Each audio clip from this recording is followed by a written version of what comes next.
Somebody in this car bought their baby daddy a car lot to their friends. Somebody in this car, baby daddy stole their AC.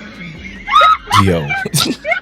Somebody in this car, part-time job is to watch their friends' location every day. Somebody in this car wears size 12. Somebody in this car supposed to be on a 30-day cleanse, but went to go see that business partner and fell on the first one.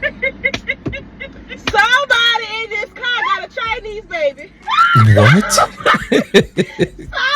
in this car brought their keys to get their baby daddy head. Somebody in this car got a colorful ass family. Sheesh.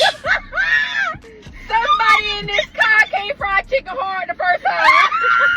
Why y'all want to feel it? Somebody in this car got a FEMA check and ain't fixed nothing in their house.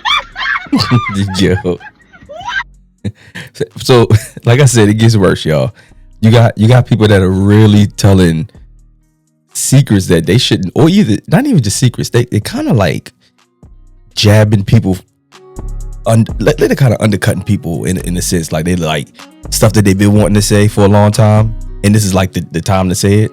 You know, it's like the whole pass the phone thing, but instead of passing the phone, yeah, they're in a car.